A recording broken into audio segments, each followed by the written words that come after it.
കഴിഞ്ഞ ദിവസം ഇതേ പത്രക്കാരുടെ മുമ്പിൽ ഇരുന്ന് സംസാരിച്ചപ്പോൾ ഞാൻ പറഞ്ഞു, എനിക്ക് മന്ത്രിയൊന്നും ആവണ്ട, എനിക്ക് എൻ്റെ സിനിമ തുടരണം. ഒരു മന്ത്രിയായാലും അതൊക്കെ വലിയ ബുദ്ധിമുട്ടാണ്.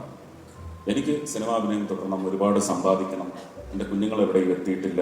ഒപ്പം എൻ്റെ ആ വരുമാനത്തിൽ വിശ്വസിക്കുന്ന കുറച്ച് ആൾക്കാർ, അതിൽ കുറച്ച് പേരെങ്കിലും സഹായിക്കണമെങ്കിൽ പണവരുമാനം എന്ന് പറയുന്നത് നിലച്ചു പോകാൻ പാടില്ല.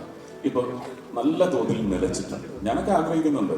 സത്യം പറഞ്ഞാൽ ഞാൻ ഈ പാർട്ടിയിലെ ഏറ്റവും ഇളയ അംഗമാണ്. ഞാൻ അയ്യോ, ഇതല്ലല്ലോ കഴിഞ്ഞ ദിവസം പറഞ്ഞത്. സാറിന് ഒന്നും കിട്ടുന്നില്ല. സിനിമയിലായിരിക്കുമ്പോൾ കൈയിട്ട് വാരാം, അല്ലെങ്കിൽ ചോദിക്കുന്ന പണം കിട്ടും. രാഷ്ട്രീയത്തിൽ ഒന്നും കൊടുക്കുന്നില്ലെന്ന് തോന്നുന്നു. കേന്ദ്ര സർക്കാർ പറ്റിച്ചോ സുരേഷ് ജി നിങ്ങളെ?